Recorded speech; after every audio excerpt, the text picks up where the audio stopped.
Bem, pessoal, é natural e muito comum que nesse período do verão aumente muito os casos de virose.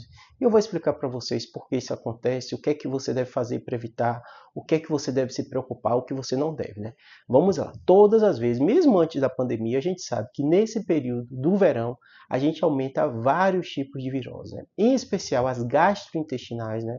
As famosas enterites, que podem ser virais, podem ser bacterianas, mas no caso, como a gente está falando de virose, muitas são virais. O que acontece?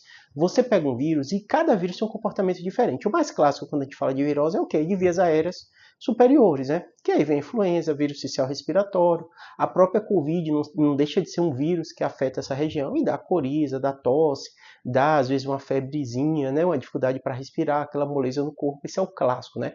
Uns mais intensos, como a gripe, como a Covid, mais intenso ainda do que a gripe, mas por as características de pegar células dessa região, vias aéreas superiores, né? E existem alguns vírus que atingem nosso trato gastrointestinal. As viroses que atingem nosso trato gastrointestinal, o que é que elas fazem, né? Elas estão nessa região e elas causam sintomas gastrointestinais. As diarreias, dores abdominais, flatulência, aumento de número de gases.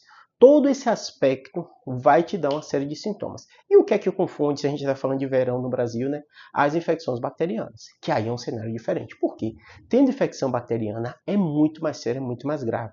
Tem quadros de infecções bacterianas que pode dar sepse, então o paciente pode ter um quadro gravíssimo que leva à morte.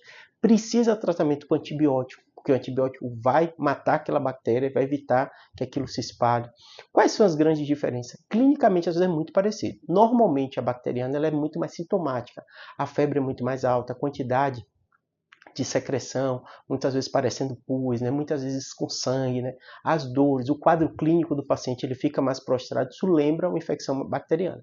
Às vezes você vai ter dúvidas, às vezes é uma criança que não sabe referir direito, ou você acha que o paciente ficou muito incomodado, está muito prostrado, leve na emergência. Por quê? O médico muitas vezes vai colher exame para separar entre uma infecção bacteriana de uma viral. E algumas vezes, só pela história clínica, ele vai dizer que é viral, classificar como as famosas viroses. Eu sei que nenhum paciente gosta desse termo, mas é o termo que a gente usa, não está errado fazer isso, né? Porque você não sabe qual é o tipo de vírus, então você classifica como um grande grupo de doenças causadas por vírus, e o tratamento normalmente é parecido. São medidas suportivas, né? Hidratação, uma série de aspectos, tá bom? Espero que tenha ajudado. É com muita virose, tanto respiratória como gastrointestinal. Se está sintomático, está com incômodo, procura o médico para ele te orientar melhor. Espero que tenha ajudado.